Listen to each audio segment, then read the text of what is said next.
Nestled at the edge of a forgotten town, HOSTEL'S Hostel sat like an abandoned relic from another era. Its weathered sign hung precariously from a rusted chain, swaying faintly in the cool breeze, its faded letters barely legible. Affordable rooms. All welcome. Travelers who arrived were often drawn in by its affordability, a beacon for wanderers seeking shelter in a world that rarely offered it.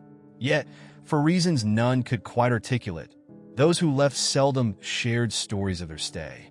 The hostel's exterior exuded a strange charm, a blend of quaint architecture and quiet foreboding. Its wooden facade, once painted a cheerful yellow, was now peeling, revealing layers of gray and brown beneath. Ivy climbed along its walls like veins, snaking into broken windowsills and cracks in the stone foundation. A peculiar stillness surrounded the building, as though it were holding its breath, waiting for the next unsuspecting guest to cross its threshold. Inside, the atmosphere shifted from eerie to unsettling. The lobby was dimly lit by a single antique chandelier, its bulbs flickering intermittently as if unsure whether to stay illuminated. The faint scent of mildew lingered in the air, mingling with the scent of old wood. A mismatched assortment of furniture cluttered the space. A faded floral-patterned couch, a coffee table scarred with cigarette burns, and an ancient upright piano covered in dust. Behind the reception desk, an old brass bell rested atop a ledger, its leather-bound cover worn and cracked. The hostel's manager, a man named Graham, was as much a part of the setting as the building itself. With deep-set eyes that seemed to absorb every detail and a crooked smile that revealed too few teeth, he greeted each guest with an unsettling enthusiasm. He rarely spoke unless spoken to, but when he did, his voice carried an odd cadence, as though he were reciting lines from a play no one else had read. His movements were deliberate, as if every step and gesture were calculated to convey both hospitality and unease. On this particular evening, a new group of travelers arrived. The rain had begun to fall, and the hostel's warm glow was a beacon against the darkened sky. Among them was Claire, a solo traveler with a backpack nearly as large as she was, and Arjun, a seasoned adventurer who carried an air of quiet confidence. There was also a young couple, Matt and Lena, whose whispered arguments in the corner suggested they were no strangers to tension.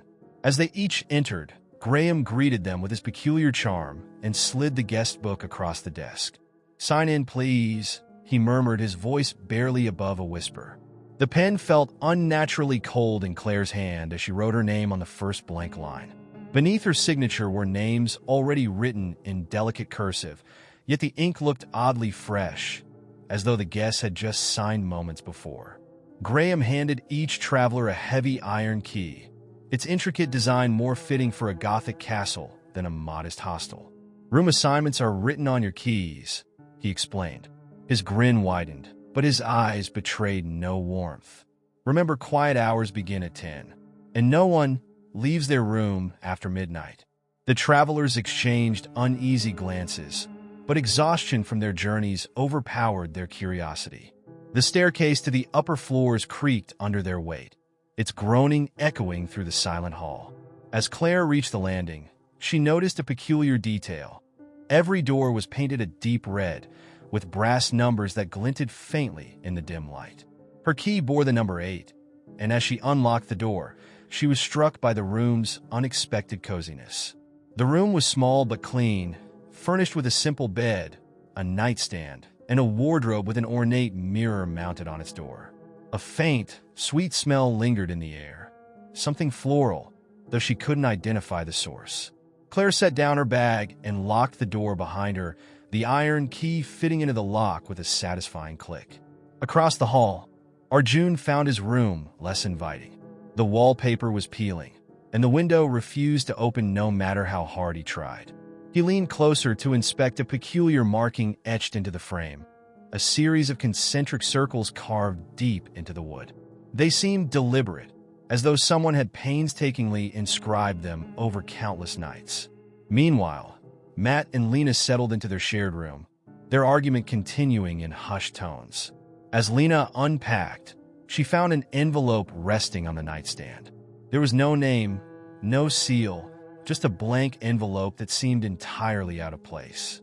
Against her better judgment, she opened it, revealing a single piece of paper with 2 words scrawled in hurried, jagged handwriting. Stay quiet.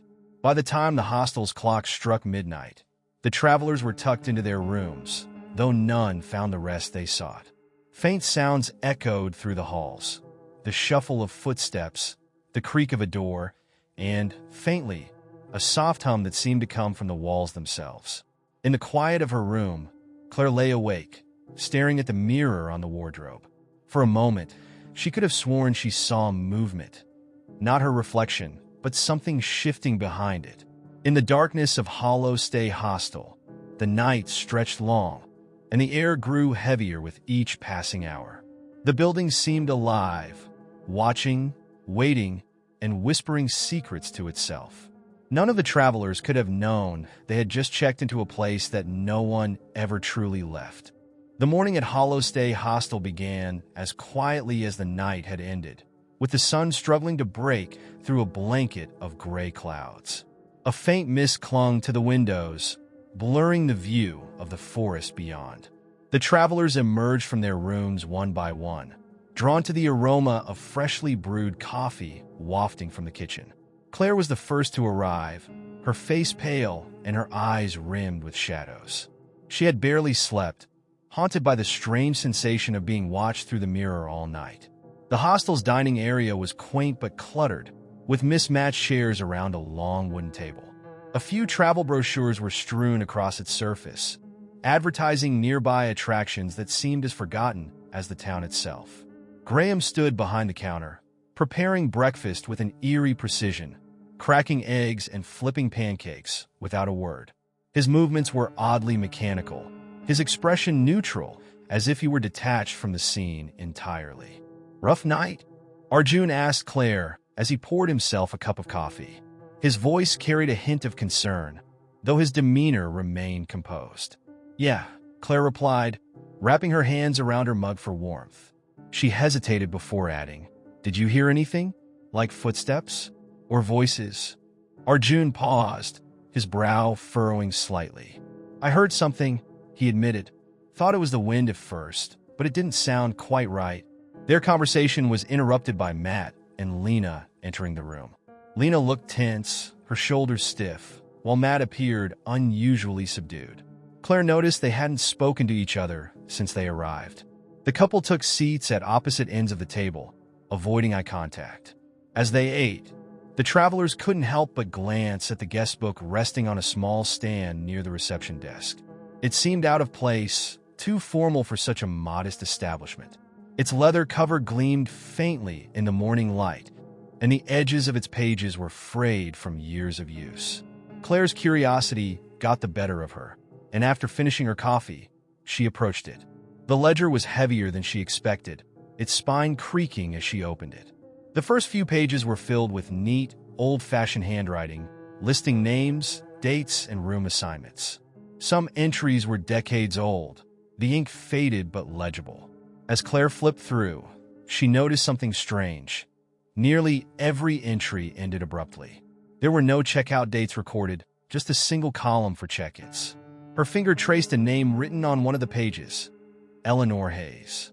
The date next to it was from 1987. Something about it felt wrong, though she couldn't say why. Claire turned to the last page and froze. Her name was there, written in the same delicate script as the rest. Claire Nolan, roommate. Find something interesting? Graham's voice startled her, and she nearly dropped the book. He stood behind the desk, his crooked smile in place. For a moment, his eyes flicked to the ledger before meeting hers. "I was just looking," Claire stammered, closing the book. "Breakfast is almost over," Graham said, his tone cheerful, but his words strangely hollow. "You want to fuel up before exploring the town." The group decided to leave the hostel and spend the day sightseeing, hoping the fresh air would clear the unease lingering from the night before. Yet as they stepped outside, they couldn't shake the feeling that something was off. The streets were eerily empty, the storefronts shuttered despite the early hour. Even the birds seemed to avoid the town. leaving the air unnaturally silent. As they wandered, Arjun found a small map of the area tucked into his jacket pocket, a map he hadn't packed. It detailed the layout of the town with meticulous accuracy, but there was one feature that stood out. The hostel was marked with a red X. "Did anyone else get this?" he asked, holding it up for the others to see. Matt and Lena shook their heads, but Claire hesitated. She reached in her backpack and pulled out an identical map, the same red X glaring back at them. By the time they returned to the hostel that evening, the group was quiet, their earlier unease now amplified. Graham greeted them with his usual grin, asking how their day had gone. No one answered. As they retired to their rooms, Claire couldn't stop thinking about the ledger. The names, the dates, and the eerie lack of checkouts. She decided to return to the lobby once the others were asleep, determined to find answers. But when she stepped out of her room just after midnight, the hallway was dark and the guest book was gone. The air in the hostel seemed heavier that night, pressing down like a suffocating blanket. Claire returned to her room, her thoughts racing. The missing ledger was all she could think about. Who had taken it? And why had her name been listed with such meticulous handwriting, as though it had been written long before she'd arrived? Sleep was a distant hope as Claire lay awake, staring at the ceiling. The faint hum of the old radiator filled the silence, accompanied by the occasional creak of the wooden floorboards. Her eyes darted to the dresser mirror, its surface still smeared from the odd condensation she'd seen the night before. The faint outline of a handprint lingered on the glass, mocking her. Meanwhile, Arjun sat cross-legged on his bed, inspecting the map he'd found earlier. The red X over the hostel now felt like a warning rather than a marker. He traced the lines of the map, noting faint markings in the corners, symbols he didn't recognize but felt compelled to decipher. The map seemed old, yet the paper was crisp and unweathered. Matt and Lena, in separate rooms, had their own struggles. Lena clutched her phone, scrolling through old photos with trembling fingers. Matt, on the other hand, sat at the edge of his bed, staring blankly at the door. A faint whisper seemed to drift through the room, growing louder every time he tried to focus on its origin. At 2 a.m., a loud clatter echoed through the hostel, jolting everyone awake. Claire leaped from her bed and opened her door, peeking into the hallway. The others emerged moments later, their faces pale in the dim glow of the emergency light. "What was that?" Lena whispered, clutching her robe tightly around her. Arjun held up his phone as a makeshift flashlight.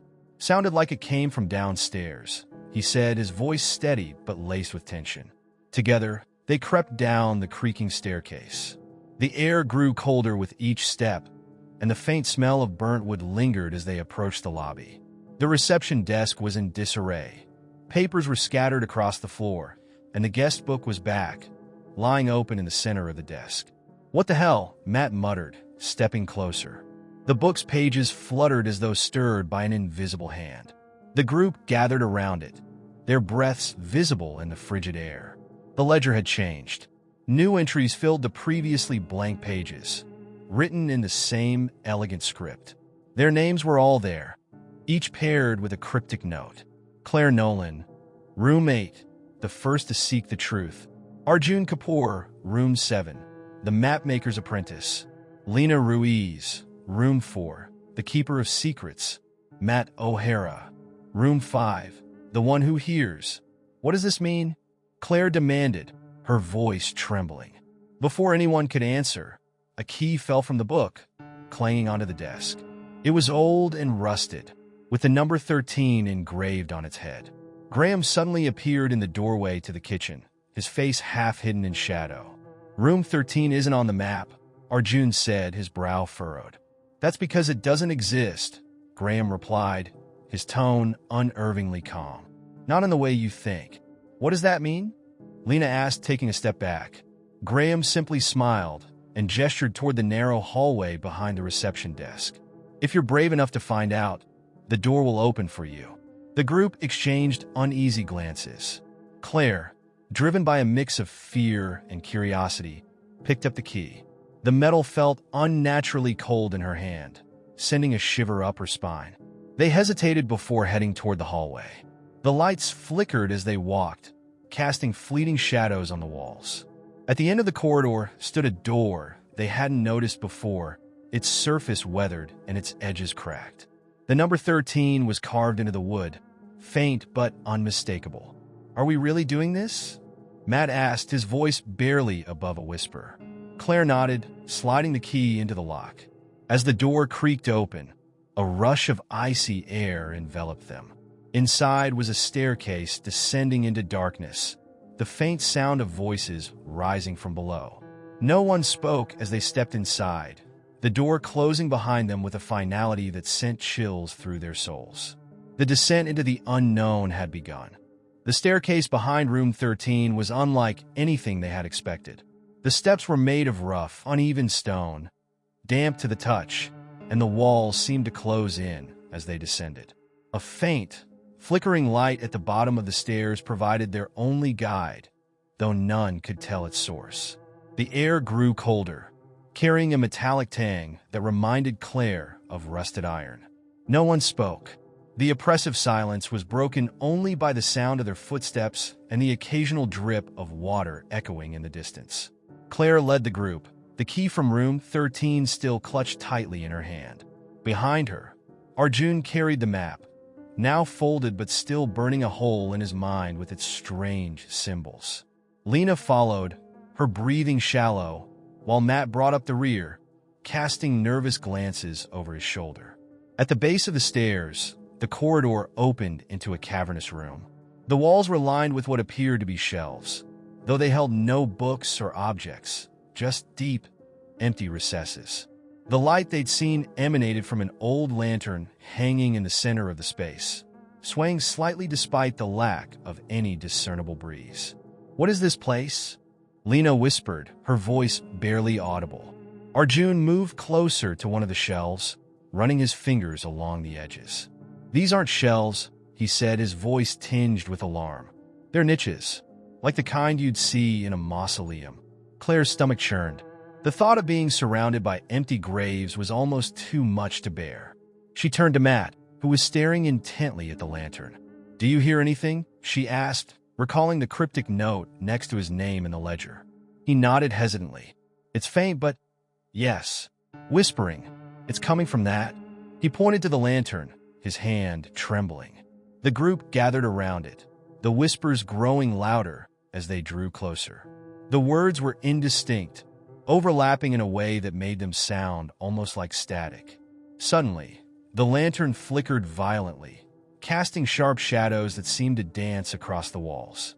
Before anyone could react, the door they had entered slammed shut with a deafening bang. Claire ran to it, pulling at the handle, but it wouldn't budge. "We're locked in," she shouted, her voice echoing in the cavernous space. The whispers stopped abruptly, plunging the room into an eerie silence. Then, one by one, the niches began to glow faintly, as if lit from within. Shapes began to emerge, shadowy figures that seemed to form out of the darkness itself. They had no discernible faces, only vague human-like forms, and they moved slowly toward the center of the room where the group stood. "Stay together," Claire commanded, though her voice cracked with fear. The figures surrounded them, their movements deliberate yet unervingly silent. One stepped forward, extending an arm toward Claire. In its hand was a small object, a key similar to the one she held, but its metal gleamed as if freshly forged. "What do you want?" she asked, her voice trembling. The shadow didn't respond, but the whispers began again, louder this time, forming words that echoed in their minds rather than their ears. "Unlock the truth." Arjun unfolded the map, his eyes scanning it desperately. "There's another passage," he said, pointing to a faint line that extended from the room they were in. "But it doesn't make sense. It's not here." Matt stepped forward, his head tilted as if listening. "It's beneath us," he said. "What?" Lena exclaimed, her voice rising in panic. "The passage. It's underneath," Matt repeated, more certain this time. "We have to go down further." Claire looked at the key in the shadow's hand, then at the stone floor beneath them. Her instinct screamed at her to stop, to find another way out, but but a strange pull kept her rooted in place. Taking a deep breath, she reached for the key. As her fingers touched the cold metal, the floor beneath them began to crack, and the room shook violently. The shadows dissipated into the walls, and the lantern's light grew blindingly bright. Then, without warning, the ground gave way, plunging them into the darkness below. When they landed, the air was thick and humid, and the faint sound of running water echoed around them. Claire struggled to her feet, clutching the new key. Around her, the others stirred, groaning as they regained their bearings. In the distance, another light appeared, flickering like a dying flame. Without a word, they began to move toward it, the unknown beckoning them deeper into its grasp. The group stumbled through the dark passage, their only guide the faint flicker of light ahead. Every step felt heavier than the last, the damp, uneven ground pulling at their shoes as if trying to root them in place. Claire gripped the new key tightly, her knuckles white. The oppressive silence was broken only by the sound of their breaths and the occasional dripping of water. After what felt like an eternity, they arrived at the source of the light. It was a doorway, its frame ornately carved with symbols that seemed to shift when looked at directly. The light poured through cracks in the door, an unnatural glow that pulsed like a heartbeat. Claire hesitated, her hand hovering over the keyhole. "Do we even know what's behind this?" Lena asked, her voice trembling. "No," Claire replied, her voice steady despite the fear clawing at her insides. "But we can't stay here." Arjun studied the carvings, his eyes narrowing. "These symbols, they're not just decoration. They're warnings.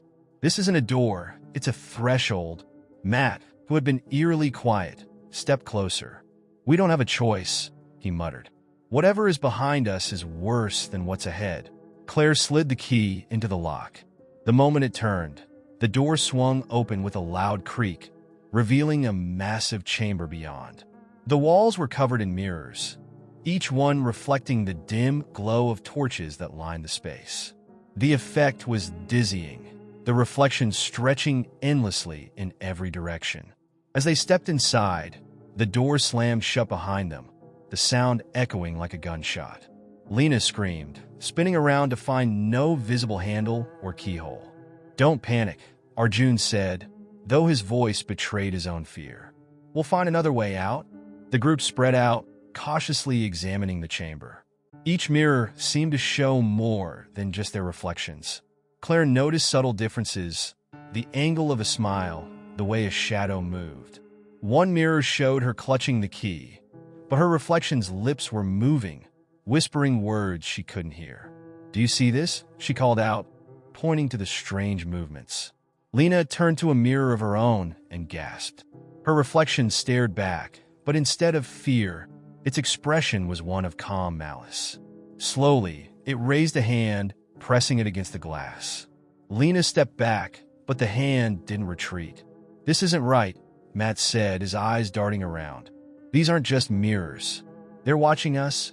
As if in response, the torches flared brighter, and the reflections began to move independently of the group. Claire watched in horror as her mirror image stepped out of frame, disappearing into the depths of the glass. One by one, the reflections followed suit, leaving the mirrors empty and dark. Then, the whispers started, low, insidious voices that seemed to come from everywhere at once. They spoke in no language the group recognized, yet the meaning was clear. Run. The floor beneath them began to shift, the polished stone breaking apart into fragments that floated in the air. The chamber became a maze of suspended platforms and jagged edges, the mirrors now scattered across the void. Claire grabbed Lena's arm, pulling her back from the edge as a piece of the floor crumbled beneath her. "We need to keep moving," Claire shouted, leading the way across the precarious platforms. The others followed, their breaths ragged as they leaped from one fragment to the next. As they ran, the mirrors began to glow, each one displaying scenes that grew more horrifying by the second. In one, Claire saw herself trapped, banging on the inside of the glass. Another showed Arjun, alone in a dark void, his screams silent. "It's showing us what it wants to happen," Arjun yelled, his voice barely audible over the growing roar of the collapsing chamber. Finally, they reached the far end of the room, where another door awaited. This one was plain, its surface smooth and unadorned. Claire threw herself at it, pushing it open with all her strength. They tumbled into the next space, the door slamming shut behind them. For a moment, they lay there, gasping for breath, their bodies trembling from exhaustion and fear. When they looked up, they found themselves in a small, windowless room. In the center stood a pedestal, and atop it sat a single object, an antique pocket watch, its hands spinning backward at an impossible speed. The whispers grew louder, forming a single, chilling sentence. You've crossed the threshold. Time is not on your side. The group stared at the pocket watch in stunned silence, its ticking echoing unnaturally in the confined room. The hands spun backward in a hypnotic blur, and the faint whispers from the mirror chamber seemed to resonate within its casing. Claire approached the pedestal cautiously, her every instinct screaming at her to stop, but curiosity and the lack of alternatives propelled her forward. Don't touch it, Arjun warned, his voice low but firm. We don't know what it'll do. Claire paused, her hand hovering inches above the watch. We're trapped, Arjun. The mirrors, the collapsing floor. This watch might be the key to figuring out what's going on. Lena, still trembling from the encounter with her reflection, spoke through gritted teeth. Key or trap, it doesn't matter. Nothing in this place is here to help us. Matt leaned against the wall, his face pale. If we leave it alone, we might be stuck here forever. If we take it, who knows what happens next? Either way, we're screwed. Claire took a deep breath and grabbed the pocket watch. The moment her fingers touched its cold surface, the room was plunged into complete darkness. The ticking stopped, replaced by a deafening silence that pressed down on them like a physical weight. Then, light flared from the watch, illuminating the room in bursts of disjointed, flickering images. Claire gasped as scenes played out before her. Travelers like them, wandering the hostel's halls, only to vanish one by one. A man clutching the same watch she now held, his face frozen in terror as he was dragged into the shadows.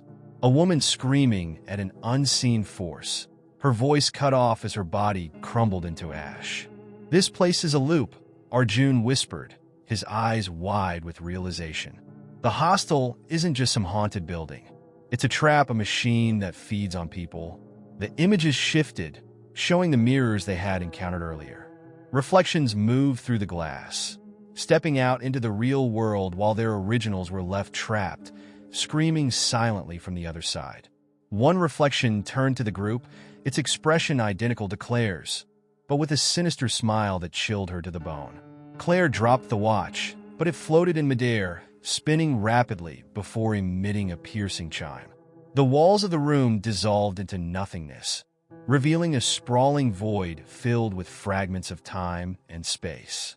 Floating stairs, shattered rooms, and disembodied voices surrounded them, creating a surreal labyrinth.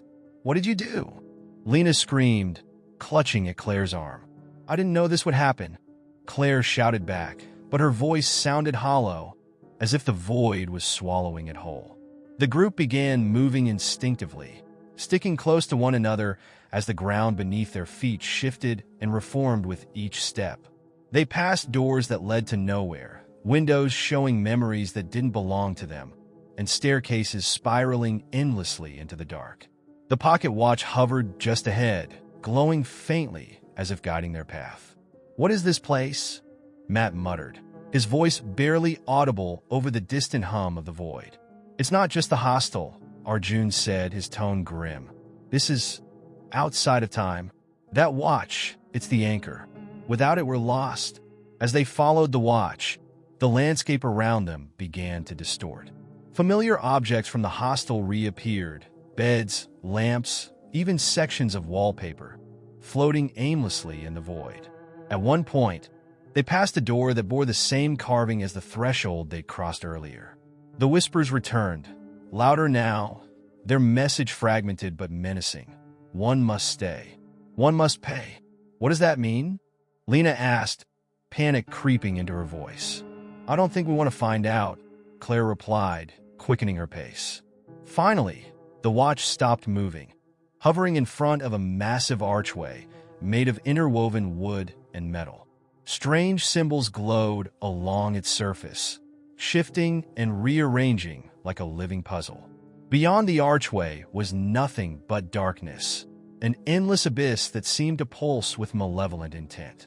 "This is it," Claire said, her voice wavering. "This is the way out, or deeper in." Arjun approached the archway, studying the symbols. "It's a test," he said. "We have to solve it to get through." But the whispers, they're telling the truth. There's a price. The group exchanged uneasy glances, the weight of the situation sinking in. The pocket watch emitted another chime, more urgent this time, as if warning them that their time was running out. "Whatever happens," Claire said, gripping the watch tightly, "we face it together." But as the symbols on the arch began to shift faster, and the whispers grew deafening, a chilling thought crossed her mind. What if the only way out was to sacrifice one of them? The massive arch loomed before the group, its glowing symbols pulsating with an eerie rhythm. The whispers, now louder and more distinct, seemed to wrap around each of them like a suffocating fog.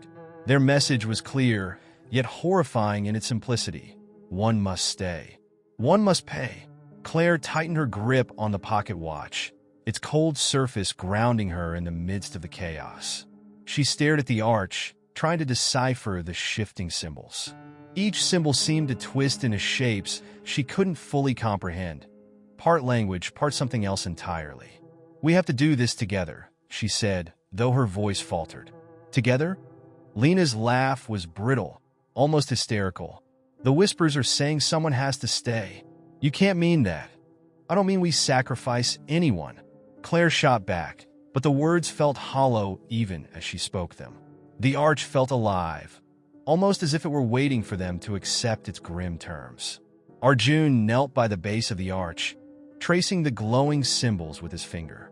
"It's like a puzzle," he murmured. "But not just any puzzle. It's personalized." "What do you mean?" Matt asked, his voice thick with unease. "These symbols, they're different for each of us. Look closely." Arjun gestured toward the arch. To Claire's shock, the symbols began shifting as she focused, morphing into images that seemed ripped from her own memories. A spinning top she had lost as a child. The silhouette of her mother, standing in the doorway of their old home. The watch itself, flickering between real and imagined forms. Lena gasped, "Oh my God, it's showing me my grandmother's house. It's pulling from us," Arjun said grimly. "Our memories, our emotions. Whatever this place is, it feeds on who we are. It's asking for more than just a body. It wants a piece of us to stay behind." Matt shook his head. "No, we're not playing this game. There has to be another way." But as he spoke, the symbols on the arch flared brighter, and the whispers surged. The air around them grew heavy, the void pressing closer, as if it could sense their hesitation. The pocket watch trembled in Claire's hand, its ticking resuming at a frantic pace. "We're running out of time," Claire said, her heart pounding. "Then let's figure this out," Matt snapped, stepping forward.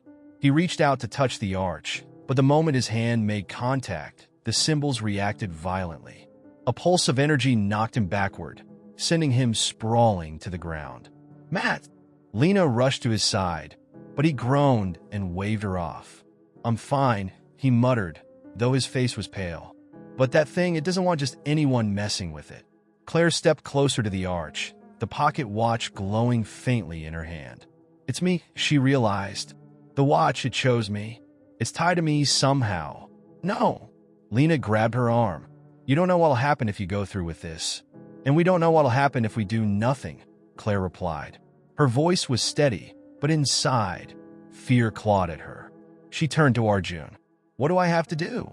Arjun hesitated, then pointed to a cluster of symbols near the center of the arch. These seemed to be connected to the watch. "If you align them, it might open the arch." But what?" Claire pressed.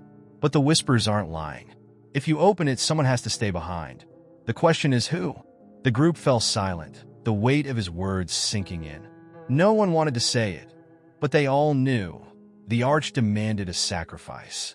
Claire glanced at the pocket watch, its ticking now almost deafening in her ears. She thought of the images she'd seen, the travelers who had come before them, the screams cut short, the figures left behind. "I'll do it," Matt said suddenly, his voice cutting through the tension. "What?" Lena turned to him, her eyes wide with disbelief. "I'll stay," Matt said firmly. "This place is messing with all of us, but we can't just sit here waiting to die. If it's between one of us and all of us, then—" He trailed off, looking away. "Matt, no," Claire said, her throat tightening. "We don't have time to argue," Matt replied. He stepped toward the arch, but before he could reach it, the symbols flared again, stopping him in his tracks. "No," Arjun said, his voice quiet but resolute. "It won't let you. This is Claire's choice." The group turned to Claire, the weight of their lives now resting on her shoulders. She looked at each of them. Matt, defiant but scared. Lena, trembling with suppressed tears. Arjun, calm but resigned. The arch pulsed again, the whispers crescendoing into a single, chilling phrase. "Choose." Claire closed her eyes, clutching the pocket watch tightly. She had come here as a traveler, hoping for a simple escape. But the hostel had other plans, and now, she realized, there was no escaping its demands. The question wasn't whether she could make the choice. It was whether she could live with it. The void around the group seemed to inhale as Claire stood frozen, the pocket watch searing into her palm. The arch's glow had intensified, casting flickering shadows across the walls of the room. The whispers had stopped, leaving a vacuum of sound so profound that every breath, every shuffle of movement felt amplified. For the first time since entering the hostel, silence became its own form of terror. Claire turned to Matt, whose determination still burned behind his eyes. His offer to stay behind was noble, but it felt hollow, like a solution designed to sidestep the deeper horror of what the arch demanded. The whispers hadn't said, "One must offer." They had said, "One must pay." This wasn't a choice of who was willing. It was about something deeper, something she didn't yet understand. Arjun broke the silence. "If the arch chose you, Claire, then maybe the choice isn't about any of us. Maybe it's about you." His voice was measured, but his words landed like a hammer. Claire felt a chill run through her. "What do you mean?" "The watch, the symbols, the way the arch reacts, it's tied to you," Arjun explained. "You can't force this onto someone else, even if they're willing. Whatever this payment is, it's connected to you." Lena, who had been clutching Matt's arm as if to physically restrain him, snapped. "No, this is insane. Claire didn't ask for this. None of us did. There has to be another way." "Do you see another way, Lena?" Claire shot back, her voice rising in frustration. "Because I don't. All I see is this thing." She gestured to the glowing arch, "and it's not going to let us leave until we figure this out." The tension in the room was suffocating. Matt finally stepped forward, his voice softer now. "Claire, if it has to be you, then let's figure out how to make this work without losing you. Maybe it's not what we think. Maybe it's just..." "Just what?" Claire interrupted, her tone sharp. "Just a little sacrifice? A piece of my soul? My memories? My life?" She gestured wildly to the arch. "Do you hear yourself? This thing isn't asking for a token. It's asking for something real, something permanent. And I don't think we get a bargain with it." The pocket watch pulsed in her hand again, its ticking syncing with her racing heart. Claire looked at it, the metallic surface shimmering with a light that seemed to come from within. It was almost hypnotic. For a brief moment, she thought she heard a faint voice, different from the whispers, softer, almost gentle. "Claire." The voice startled her so much that she dropped the watch. It hit the floor with a sharp clink and began to roll toward the arch. The group watched in stunned silence as the watch stopped just at the edge of the glowing symbols, as though an invisible force had pulled it there. "That's it," Arjun whispered. "It's the key." Claire bent down slowly, her fingers brushing the surface of the watch. As soon as she touched it, the symbols on the arch flared again, this time forming a coherent pattern. They arranged themselves into a circular design, with a single glowing symbol in the center that Claire didn't recognize, but somehow understood. "It's asking for me," Claire said, her voice trembling. "Not just physically. It wants who I am, my memories, my identity, my existence. Lena stepped forward, her hands clenched into fists. No, that's not fair. There has to be another way. There isn't, Claire said quietly. She turned to face the group, her gaze steady despite the fear gnawing at her. If I don't do this, none of us are leaving. The Arch has made that very clear. Matt opened his mouth to protest, but Claire cut him off. You've all done everything you can to help me get this far. But this is where it ends for me. No, Lena whispered, tears spilling down her cheeks. Claire stepped toward the Arch, the watch glowing brighter in her hand. The room seemed to shift around her, the void pressing closer as if it could sense her resolve. The whispers returned, softer now, their tone almost approving. As she reached the Arch, Claire felt a strange calm settle over her. She wasn't ready, not truly, but she understood what had to be done. She turned back to her friends one last time, forcing a small, sad smile. Take care of each other, she said. Then she stepped into the light. When Claire stepped through the Arch, a blinding light consumed her vision. It wasn't white, but a shimmering kaleidoscope of shifting colors, like oil on water.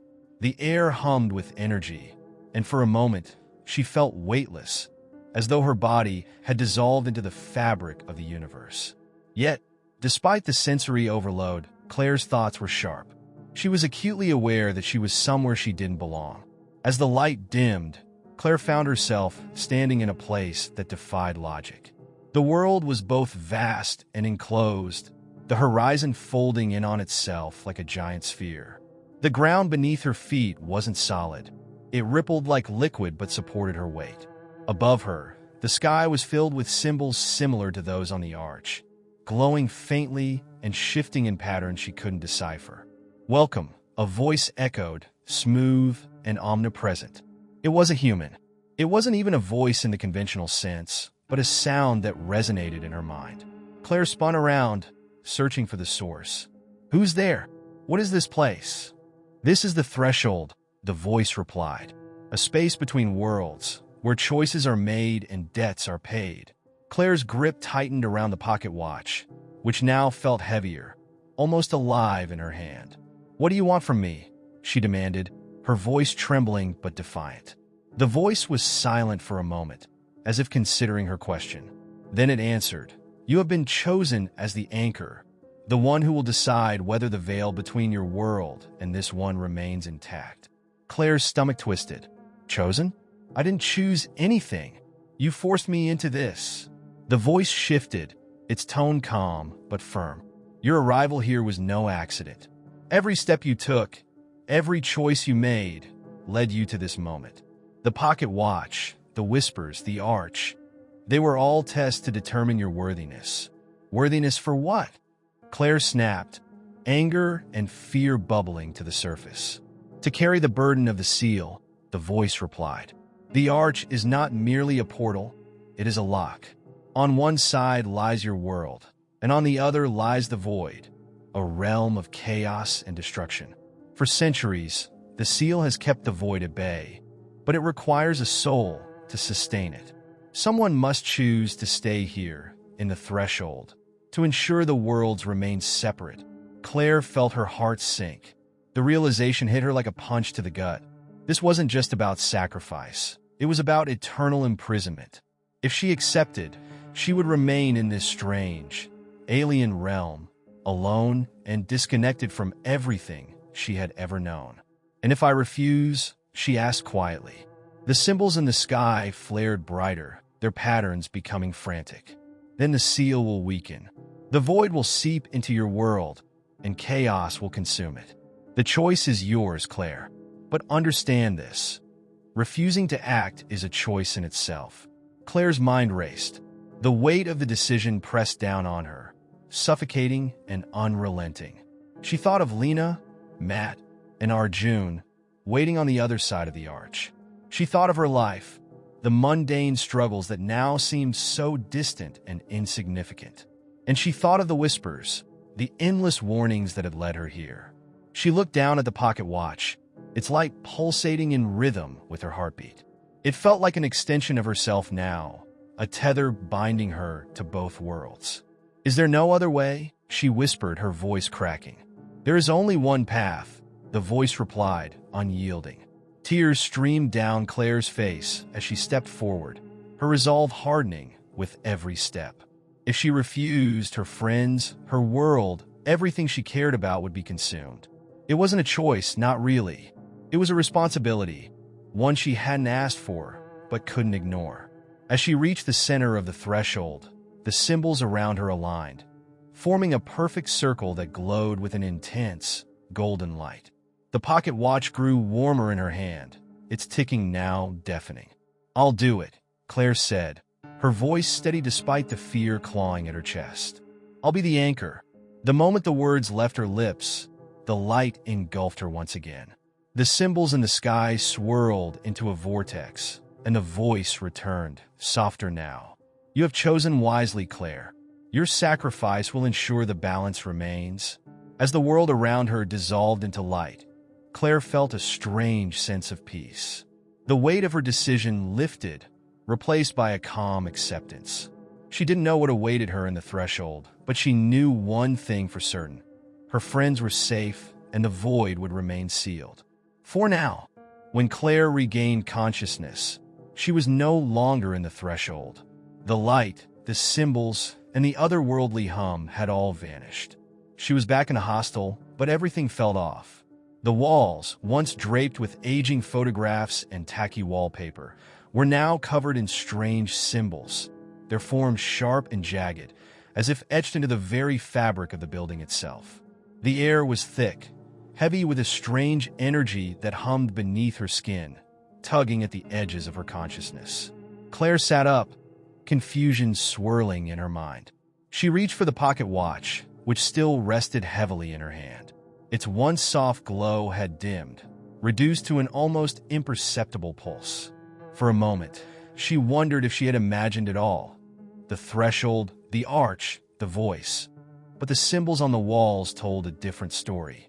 They were real, they were here, and so was she. But what had happened? Was she truly back, or had the world shifted in ways she couldn't comprehend? Her thoughts were interrupted by a distant sound, faint but unmistakable, a knock at the door. The hostel room was eerily silent otherwise, and the knock seemed louder than it should have been.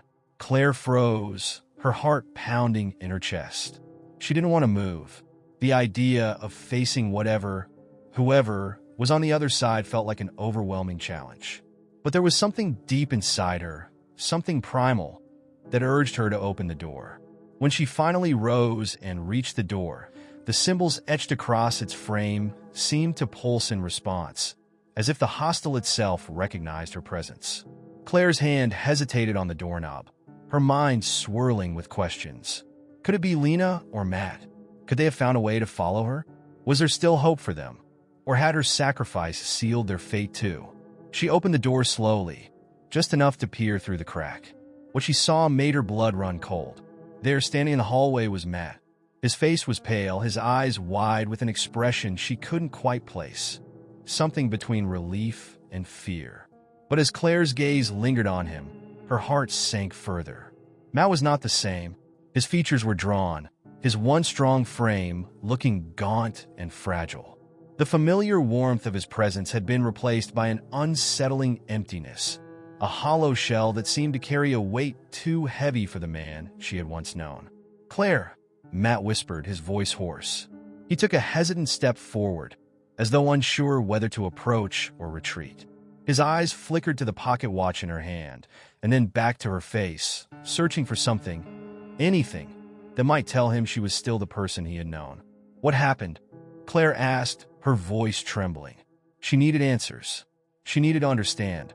Matt shook his head, a bitter smile tugging at the corners of his lips. We have been waiting for you, Claire. But it's been different." The world outside. His voice faltered, and he glanced around the hallway, as though to make sure no one else was listening. Claire stepped back, motioning for him to enter. The silence in the hostel was oppressive, but something about Matt's presence made her feel like she was not entirely alone. Perhaps together, they could make sense of whatever was happening. As Matt entered the room, Claire noticed something strange. A faint glow behind his eyes, a flicker that seemed almost alien. He was not the same person who had once shared laughs and long conversations with her. He was changed, marked by something she had unleashed, or perhaps something that had followed her through the arch. The hostel, it's not just a building anymore, Claire, Matt continued, his voice barely above a whisper. It's changing. The air is heavier, the walls are thicker, and the people, he trailed off, his gaze darting toward the shadows in the corners of the room. The people are different now, Claire. They aren't who they seem to be. The weight of his words hung in the air, suffocating and cold. Claire felt a pang of dread settle deep within her. Had her decision been wrong? Had the sacrifice truly been hers to make? Or had she done something that had irrevocably altered the balance of the hostel and the world outside? You're not the only one who's been changed, Matt continued, his voice breaking. I think something followed you. Something crossed over with you. When you stepped through the arch, Claire felt a chill run down her spine. Something had followed her? She looked at Matt, his eyes now reflecting an eerie intensity that sent a surge of fear through her. What had she done? What had she let into this world? Before she could voice her thoughts, a shrill scream pierced the silence from somewhere deep within the hostel. It was a sound of pure terror, a sound that clawed at Claire's mind, sending ripples of panic through her veins. She turned toward the door, and Matt was already moving toward it, his movements stiff and deliberate, as though he were being pulled by an unseen force. No, Claire whispered, but it was too late. Matt had already opened the door and stepped into the hallway. Her heart hammered in her chest as she followed him, unsure of what she was about to face, but knowing one thing for sure. The hostel had changed, and so had the world beyond it. The veil between the realms was no longer secure. Something was slipping through, and it was coming for them. The hallway stretched out before Claire, its once familiar walls now distorted by the faint glow of symbols that flickered like dying embers. Each step she took was met with an unnatural silence, the kind of silence that felt thick, as if the very air had become an oppressive weight. The scream had stopped as abruptly as it had begun, leaving only the eerie hum of the building's pulse, a constant reminder that something had changed within the hostel. As she moved closer to the open door, the air grew colder, and an unsettling sense of dread settled deep in her chest. Matt's figure was already a few paces ahead, his back turned toward her as he seemed to be drawn toward something beyond the threshold of the hallway, something that had seized his attention with a force that was almost magnetic. Claire hesitated for a moment, a quiet voice inside urging her to turn back, to run, but she knew that she couldn't. Not now. Not when the answers lay just beyond her reach. Matt, Claire called out softly, her voice trembling. He didn't respond. Fear clenched at her insides as Claire moved forward, her hand instinctively gripping the pocket watch tighter. The weight of it had grown heavier with each passing moment, as if it too could sense the impending danger. She found herself walking faster, driven by an urgency she couldn't explain. Something was wrong. Something was so wrong, but she couldn't leave without understanding what had happened. Finally, she caught up to him, her fingers grazing his shoulder. He spun around, his face gaunt and pale, eyes wide with a mixture of fear and confusion.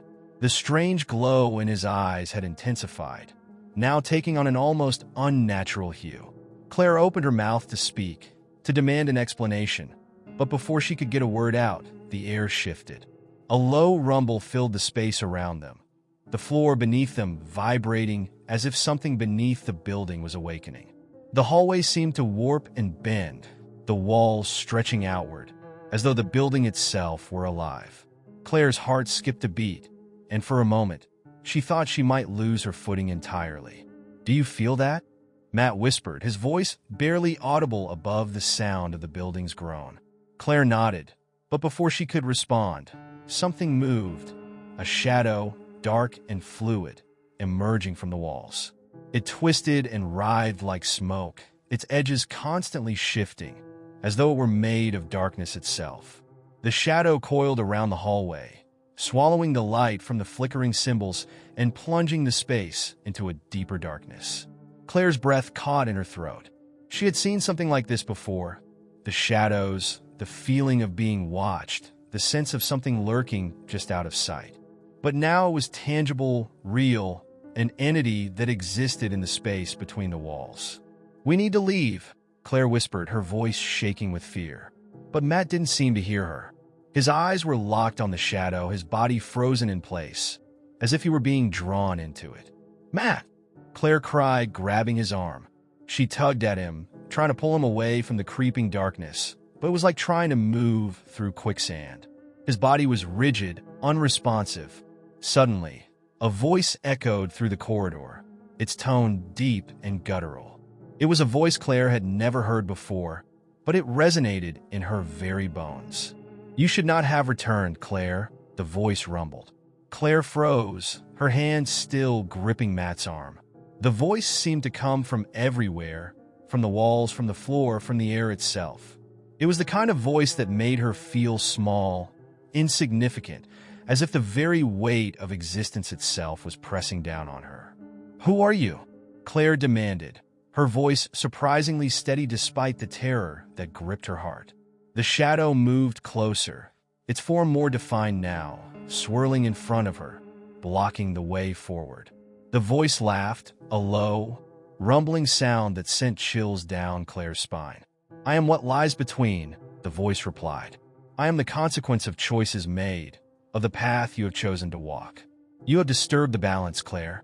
You have opened the door, and now you must face what comes through." Claire's heart raced. The implications of the words hung in the air like a suffocating fog. She had known that her decision to step through the arch would have consequences, but she had not anticipated this. This, a force that defied reason and reality. The shadow seemed to pulse in response to her fear, its form growing larger, as if feeding on her terror.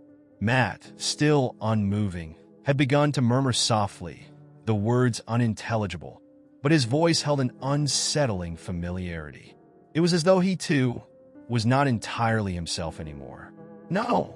Claire screamed, shaking him violently. "Snap out of it!" For a moment, nothing happened. The shadow loomed closer, its presence overwhelming, suffocating. And then, slowly, Matt's body jerked, as though coming back to life. His eyes cleared for a brief moment, locking onto Claire's with a frantic intensity. Matt began, his voice strained. "It's inside me, Claire. It's inside all of us."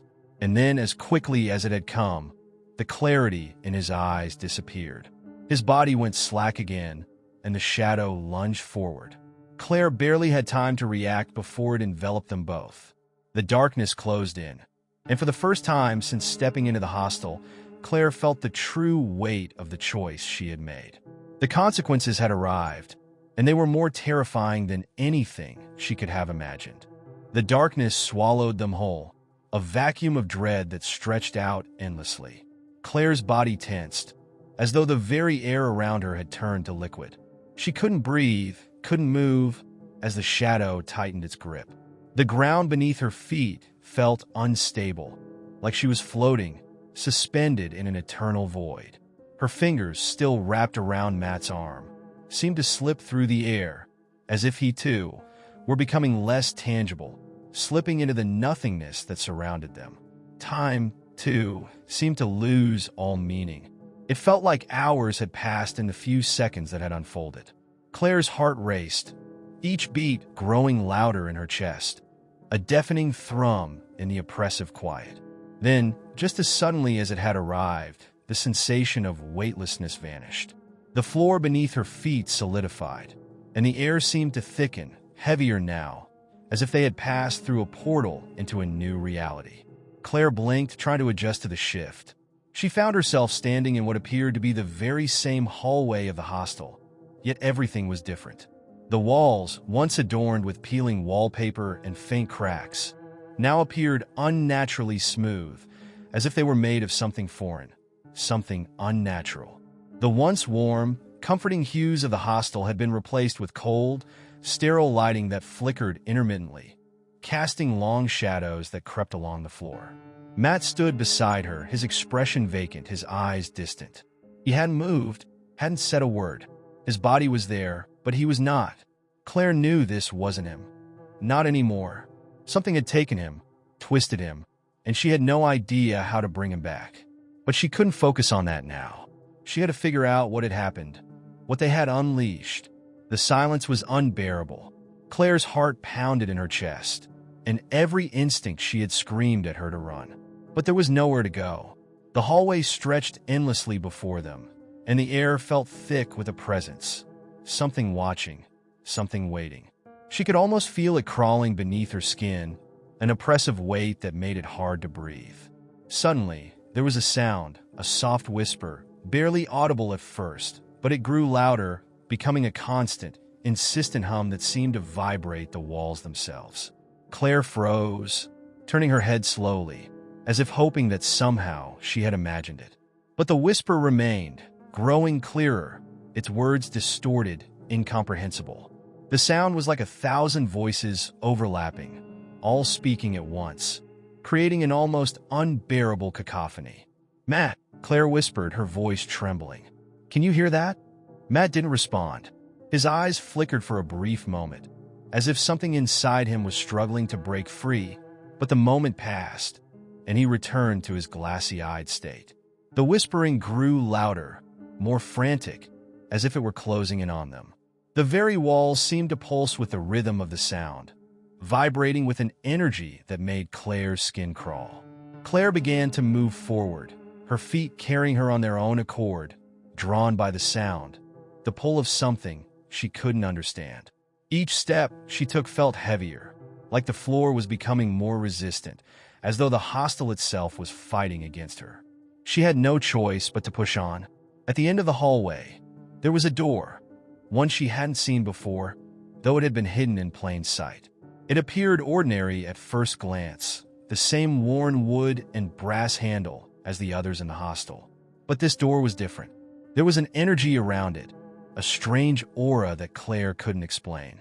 It felt like a doorway into something deeper, into the heart of the mystery that had begun unraveling since her arrival.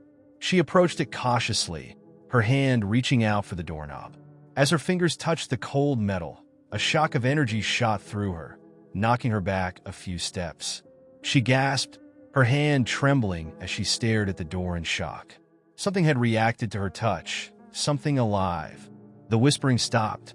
For a moment, there was absolute silence, and Claire felt her pulse quicken. She didn't dare to open the door. There was a strange pull in her chest, a nagging sensation that told her she had to open it, that the answer she was seeking lay beyond it. But at the same time, the fear in her gut grew stronger, a warning that what lay behind that door might be far worse than anything she could imagine. Suddenly, the door creaked open on its own. Claire's breath hitched in her throat, and she stepped back instinctively, her eyes wide with alarm.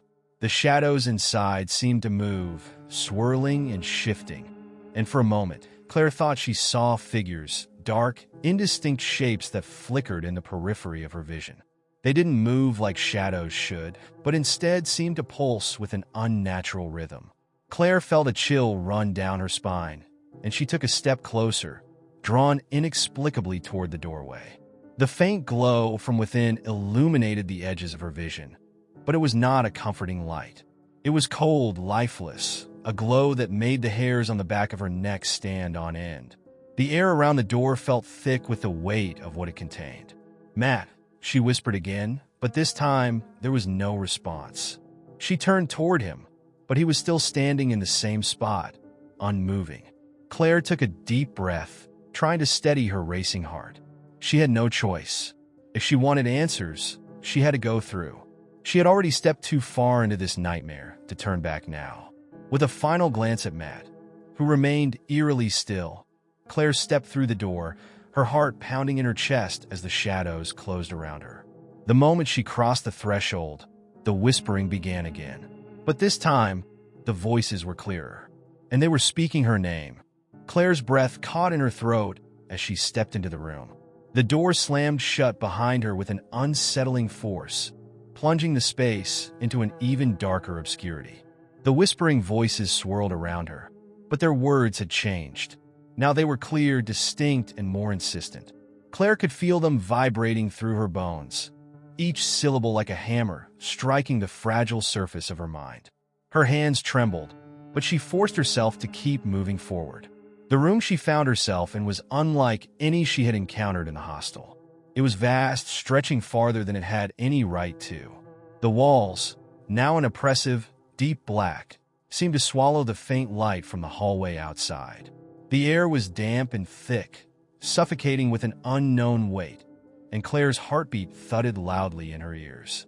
Her eyes darted around, searching for anything that could offer some semblance of reassurance, but all she saw were distorted reflections flickering along the walls. At first, Claire thought the reflections were merely the result of the flickering lights. But as she looked closer, a disturbing realization gripped her. The reflections were moving. They didn't mimic her own movements. They followed a different rhythm, a different time. The figures in the glass stared back at her, their eyes wide and hollow, faces twisted in silent screams. Some were familiar, others completely foreign, but all were unnervingly lifelike. The whispers crescendoed, now a cacophony of voices all clamoring for her attention. Her name echoed through the room like a chant. She turned sharply, trying to identify the source, but the room seemed to warp with each movement she made, stretching and shifting in impossible ways. Her mind reeled.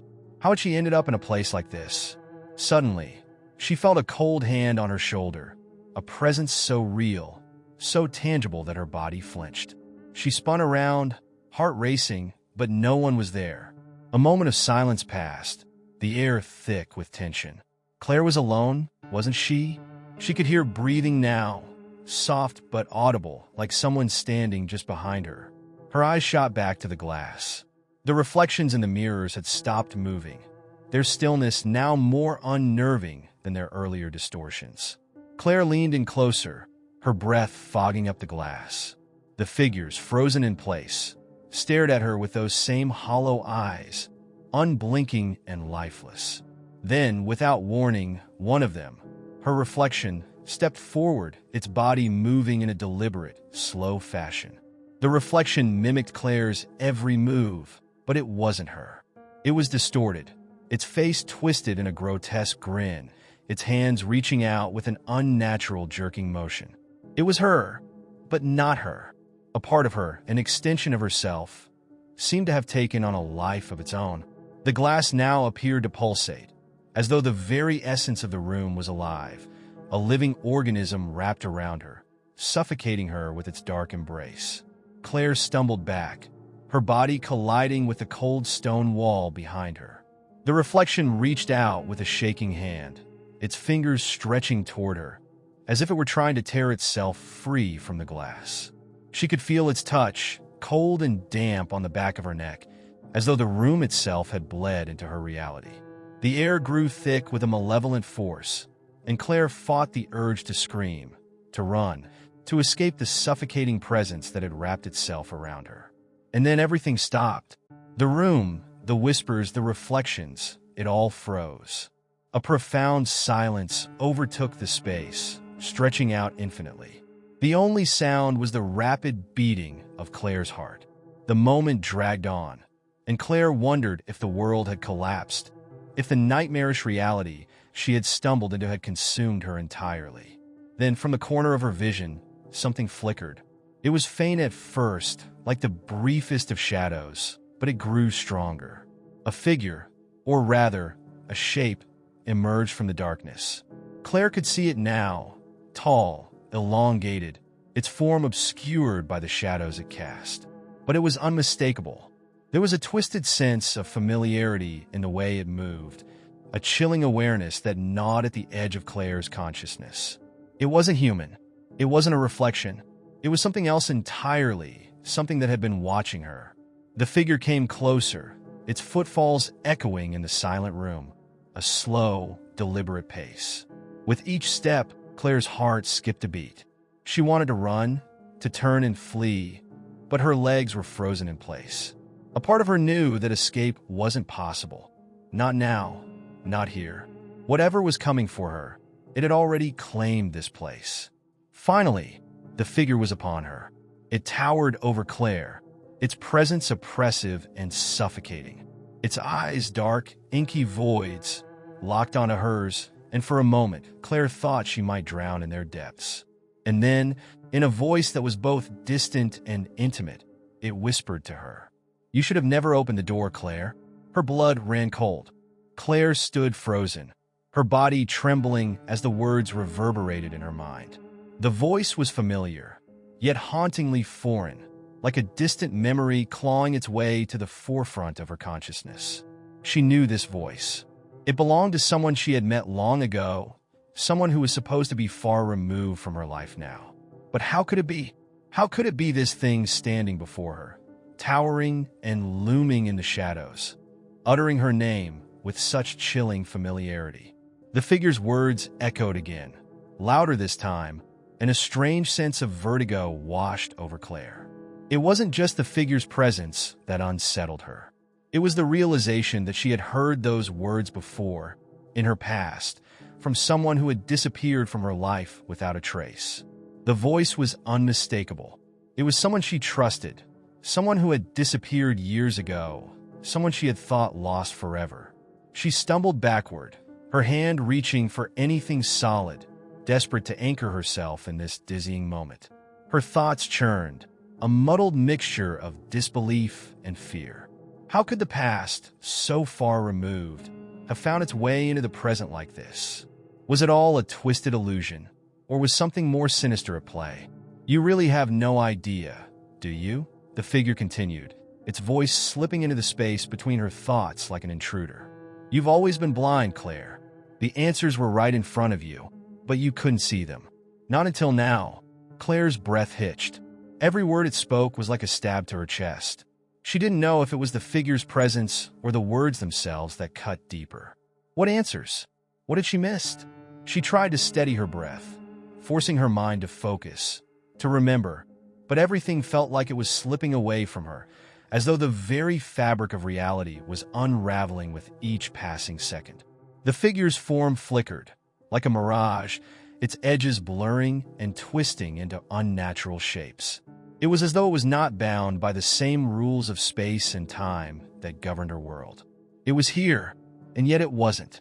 Its eyes, those dark, bottomless voids, seemed to shift, expanding and contracting with an eerie rhythm, as if drawing her into its very essence. "What do you want from me?"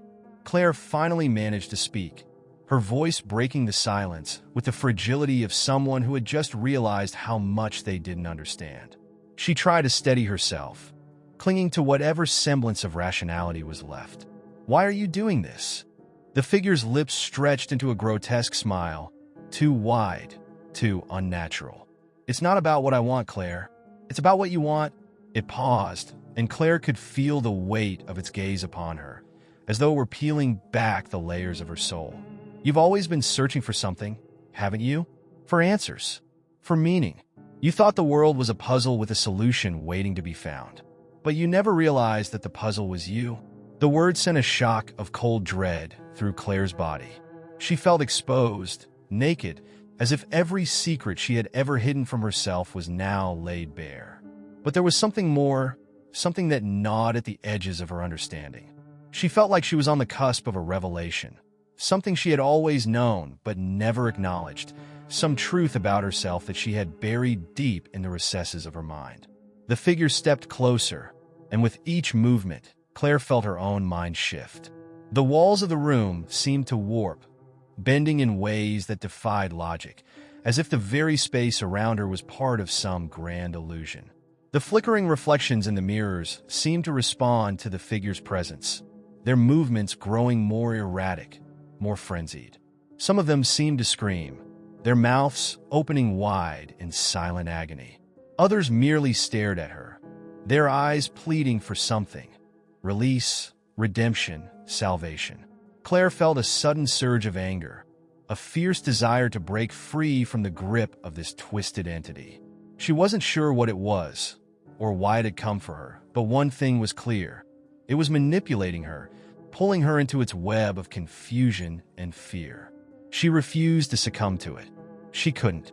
"What do you want from me?" she asked again, more firmly this time, her voice steadying with a newfound resolve. "Why me? Why now?" The figure tilted its head, its smile widening impossibly. "You've been part of this story all along, Claire. Don't you see? You were always meant to be here, to face what you've tried to run from. You can't escape the truth, no matter how hard you try. Its form flickered again, and for the briefest of moments, Claire saw the figure for what it truly was, not a person, but a thing shaped by her own mind, a creation of her fears, her doubts, her buried memories. And then, as quickly as it had appeared, the figure vanished. The room once again felt still. The air was thick with silence, and the oppressive weight of its presence seemed to lift, if only slightly. Claire's breath came in shallow gasps, and her knees buckled beneath her as the world around her seemed to spin uncontrollably. What had just happened? Was it real? Or was she losing her grip on reality entirely? For a moment, Claire felt completely disoriented. The familiar walls of the hostel, the dim lighting, the echoes of distant footsteps, all of it now seemed alien to her. She couldn't trust her senses. Nothing felt real anymore. Was she awake? Was this all part of some horrific dream that had no end? And then, a cold realization struck her like a bolt of lightning. The figure's words, its cryptic message, the strange reflections, all of it meant something. She didn't have all the answers yet, but she knew one thing for certain. She was part of something bigger than she had ever imagined. Something that had been waiting for her, hiding in the shadows of her mind, in the very walls of the hostel. Whatever was happening, whatever she had stumbled into, it wasn't over. It had only just begun.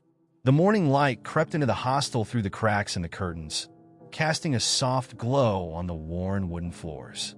But to Claire, the sunlight only highlighted the darkness that now lingered within her. The events of the previous night felt like a dream, surreal and warped, but she knew they were all too real. That figure, that voice, it wasn't just some hallucination. It was something more, something that tied her to this place, to this nightmare that was far from over. Claire couldn't shake the feeling that she was being watched. Even as she moved through the hostel, the air around her seemed charged with an unsettling energy, like invisible eyes were tracking her every move. She had tried to brush it off, tried to convince herself that the encounter the night before was simply the product of stress.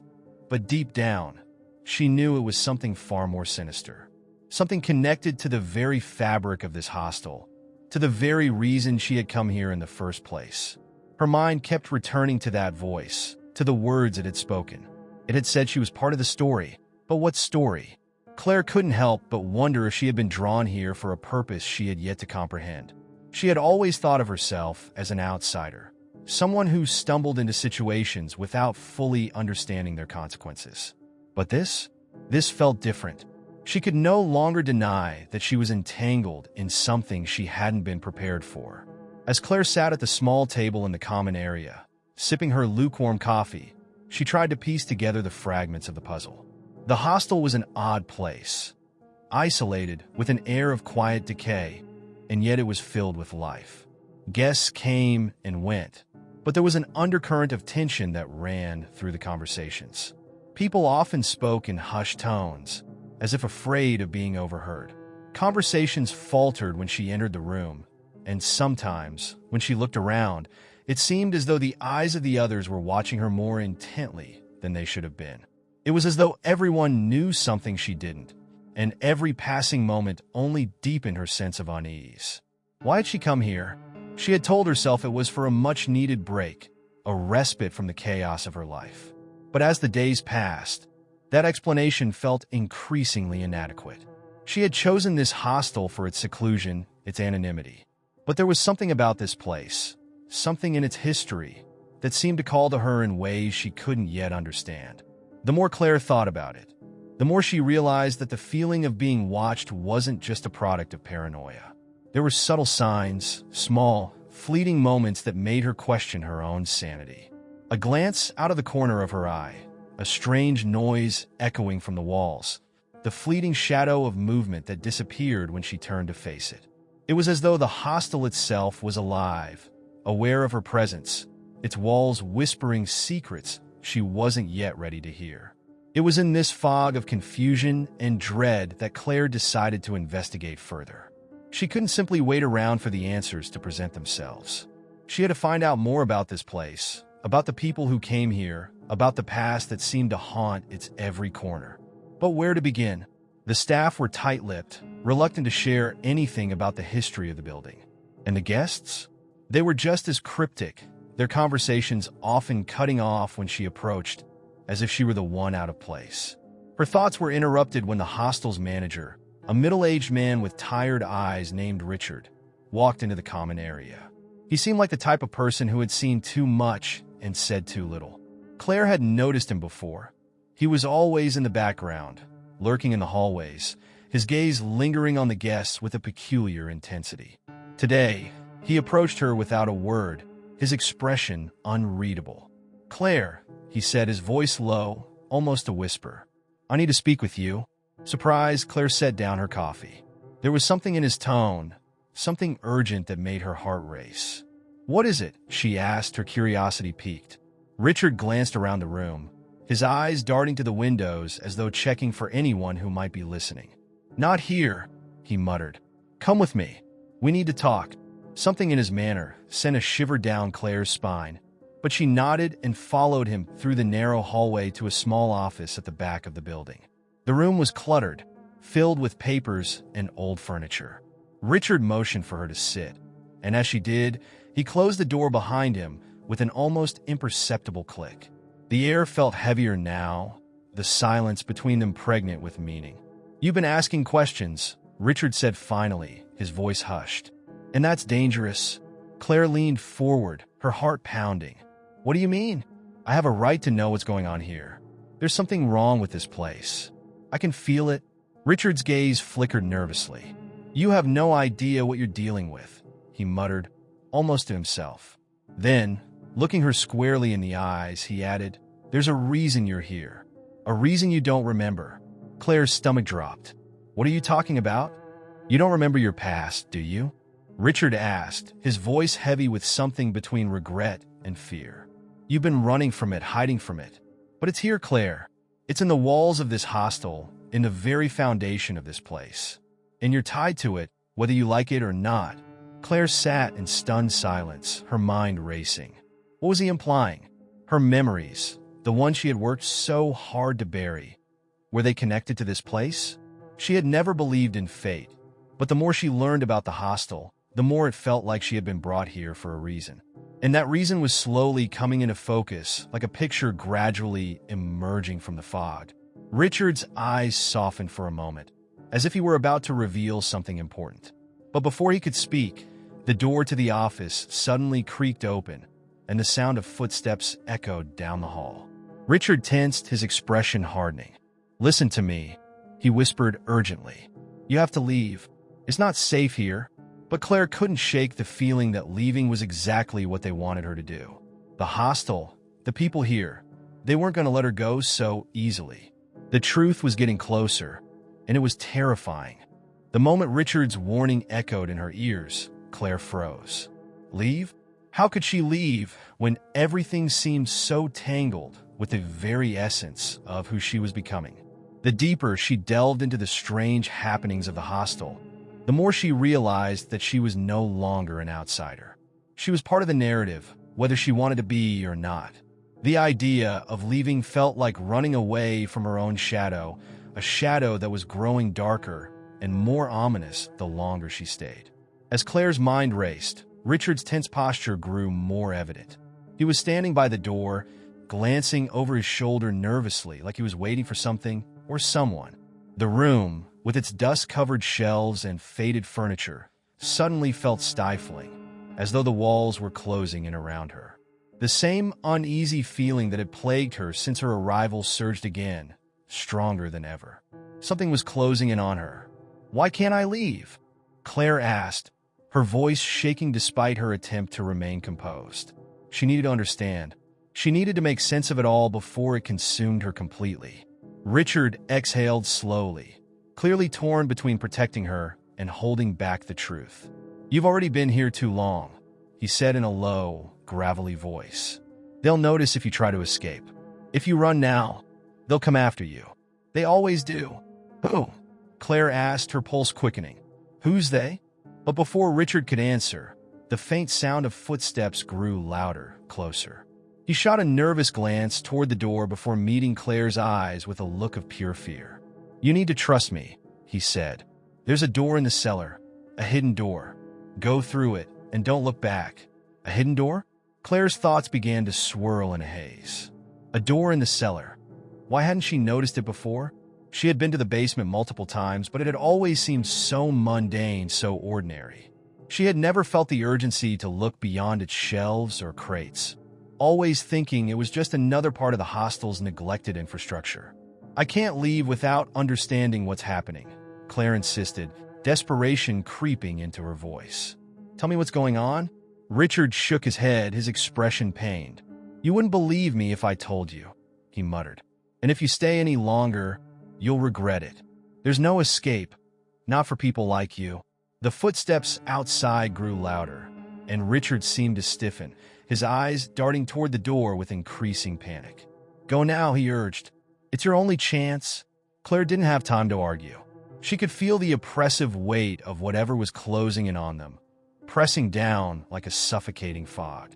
With a quick nod, she stood and headed for the door. Richard opened it silently, glancing down the hallway before ushering her through. The moment she stepped into the hall, Claire felt an unmistakable shift in the atmosphere. The warmth of the office was replaced by a sudden chill, and the air around her felt thicker, heavier. It was as though the entire hostel had become aware of her departure, as if the building itself had turned its attention toward her. She moved quickly down the hallway, her footsteps echoing in the eerie silence. The dim light from the windows cast long shadows, and every creak of the floorboards seemed amplified in the stillness. Claire's heart raced as she neared the staircase leading to the basement. Each step felt like a descent into the unknown, but she couldn't stop now. She couldn't afford to hesitate. At the bottom of the stairs, the basement stretched out before her, dark, musty, and filled with old furniture and forgotten items. There were boxes stacked haphazardly against the walls, cobwebs hanging from the ceiling, and the faint smell of mildew lingering in the air. It was exactly as Claire remembered it, dull, uninspiring. But now, with Richard's words fresh in her mind, the place seemed suffocating, almost alive in its darkness. Claire hesitated, scanning the basement for anything that could be the door Richard had spoken of. It didn't take long for her to find it. At the far end of the room, partially obscured by a stack of old crates, was a small wooden door, almost invisible in the shadows. It was so out of place, its edges worn and splintered, its color faded to match the surrounding decay. Her hand shook as she approached the door. It felt like crossing a threshold into a forbidden place, one that was never meant to be seen. But there was no turning back now. She reached out, her fingers brushing against the cool, rough wood of the door. Just as Claire grasped the doorknob, she heard the unmistakable sound of footsteps approaching the stairs. Her pulse shot through her chest, and her breath caught in her throat. She had no idea who was coming, but she knew she couldn't afford to be caught. With a final glance over her shoulder, Claire turned the knob and pushed the door open. It creaked on its hinges, revealing a narrow passage beyond. The air inside was cool, almost damp, and as Claire stepped through, she couldn't shake the feeling that she was entering a different world entirely. The door slammed shut behind her, and she was plunged into darkness. For a moment, Claire stood still, trying to adjust her eyes to the blackness. Then, from somewhere deep within the passage, she heard a faint whisper, so faint it could have been her imagination. But it wasn't.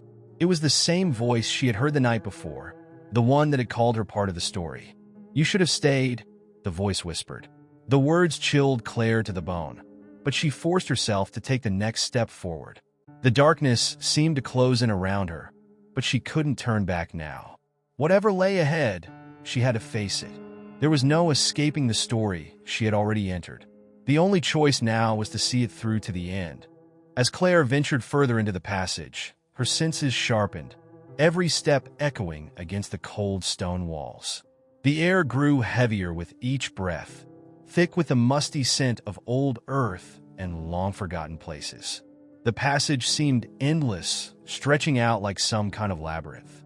With every turn, every slight shift in the terrain, she couldn't shake the feeling that the very walls were watching her, closing in on her, pushing her forward towards something she couldn't yet comprehend. The light from the narrow crack at the top of the door behind her faded quickly, swallowed up by the oppressive darkness. Claire reached for her phone, the dim glow of the screen barely enough to illuminate her surroundings. She hadn't thought to grab a flashlight, and now it seemed too late to turn back. The passage, which she had once thought was merely a space for storage, now felt alive, ancient and pulsating with secrets. The faint whispers she had heard earlier seemed to swirl around her, too distant to make sense of, but close enough to send shivers crawling down her spine. At one point, she thought she heard the soft scrape of footsteps behind her. She stopped, heart pounding, breath caught in her throat. But when she turned around, there was nothing, just the stretching blackness she had already passed through. "Get a grip, Claire," she muttered to herself, though her voice sounded weak and distant in the cavernous space. It was as if the passage had stolen her confidence, replacing it with an overwhelming sense of dread. She tried to ignore the fear gnawing at the edges of her thoughts, telling herself that she had no choice but to move forward. The truth, whatever it was, lay ahead.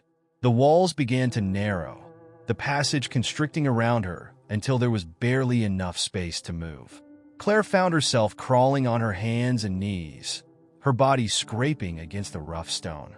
It felt like she was descending further into the bowels of the earth, into something older and more primal than the hostel itself. She wanted to scream, to ask for help, but the silence suffocated her, leaving only the faint sound of her own breathing in the dark. After what felt like hours, the passage widened again, and Claire found herself standing in a large, open space. The air was thick with the smell of damp stone, and the faint glow of her phone barely revealed what was ahead. The ceiling was low, and the walls seemed to pulse with an unnatural rhythm, as if the room itself was breathing. There was something distinctly wrong about it. It wasn't just the space that felt out of place. It was the air itself, as though the room was alive, waiting for her. And then Claire saw it, a figure standing at the far end of the room, shrouded in shadow. It was tall, impossibly tall, its form indistinct in the dim light. Her heart raced, her pulse quickened. It was watching her, or at least, she felt its gaze upon her, even if she couldn't make out its features. The whispers from earlier began to coalesce into words, unintelligible at first, but then clearer, more distinct. "You shouldn't be here," they murmured, a chorus of voices reverberating off the walls. "You should never have come." A cold shiver ran down Claire's spine as the figure began to move. Its motion was unnerving, slow and deliberate, like something that had been waiting for her all along. The whispers grew louder, a cacophony of voices pressing in on her from all sides, urging her to turn back. But it was too late. She had come too far. She had already crossed the threshold into whatever nightmare the hostel had been hiding, and there was no returning to the world she knew. The figure took another step toward her, and Claire felt a surge of panic. She backed away, stumbling over the uneven ground, but her legs felt heavy, as though the very air around her was weighing her down. "No," she whispered to herself. "I have to go." But the figure kept advancing, and the voices, now deafening, filled her mind, drowning out everything else. There was no escape, no way out. The walls of the room seemed to close in, the shadows growing darker, and Claire realized that she was no longer in control. Suddenly, the figure spoke, its voice low and guttural, reverberating through the very air.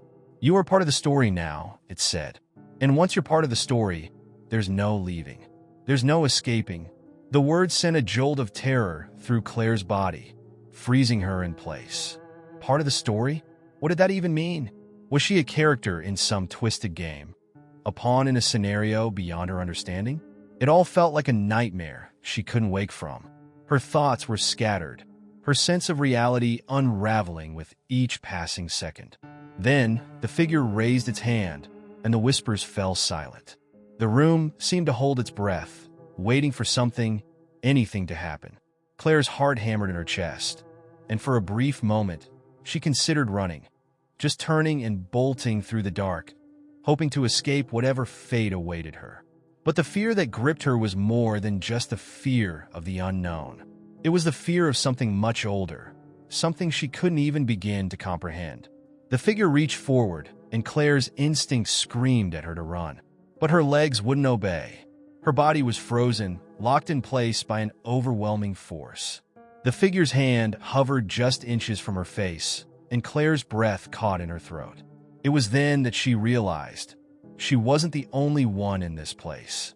Whatever it was, whatever presence had been lurking in the dark, had already claimed the others, perhaps even Richard, who had tried so desperately to warn her. And now it was her turn. "You're part of it now," the figure whispered again, its breath cold and clammy against her skin. "You belong here." And with that, the darkness closed in, and Claire could feel herself slipping away into the story. The darkness seemed to consume her, drawing Claire deeper into an abyss of inexplicable fear.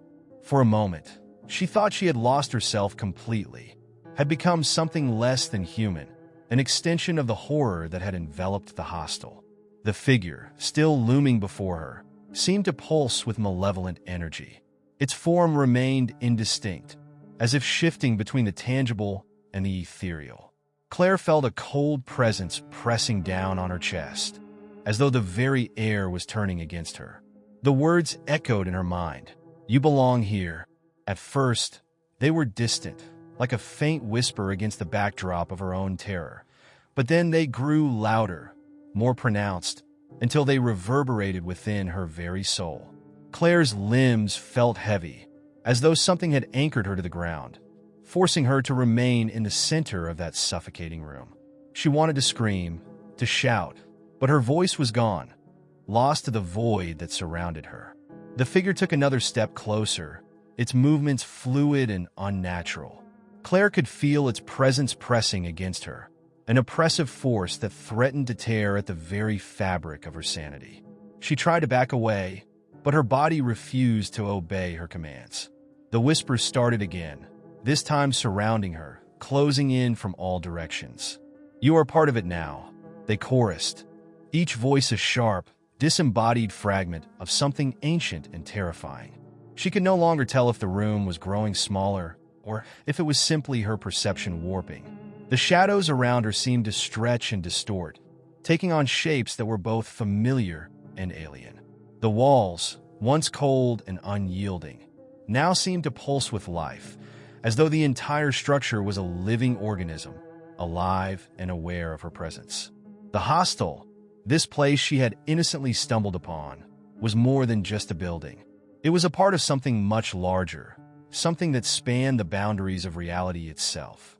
For a moment, Claire felt a surge of clarity, as if the fog of her fear had lifted just enough to see the truth. This was not just a hostel.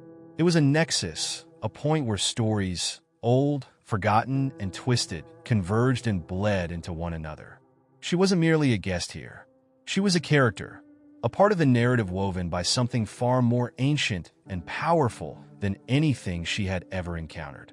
A sudden flash of pain shot through Claire's chest, sharp and searing. She gasped, feeling as if her heart was being pulled from her body. The pain was unbearable, yet she couldn't move, couldn't escape the tightening grip that seemed to be squeezing the very life out of her. Her vision blurred, and she felt herself losing consciousness, the edges of reality crumbling away like dust in the wind.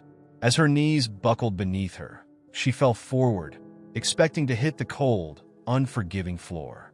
But she didn't hit the floor. Instead, she felt a presence, an unseen force that caught her mid-fall. Her body hung, suspended in the air, weightless, as if she were floating in some kind of liminal space. The whispers around her had fallen silent. The room, too, had fallen still, as though holding its breath, waiting for the next moment to unfold. It was then that she noticed the figure's hand outstretched before her, and in that hand, there was something that seemed to shimmer with an unnatural light. The figure spoke again, its voice now clear and resonant, filling every corner of the space. The mark, it intoned, its words heavy with meaning. Claire's mind struggled to comprehend what it meant, but before she could ask, the figure reached forward, touching her forehead with a cold, impossibly gentle hand.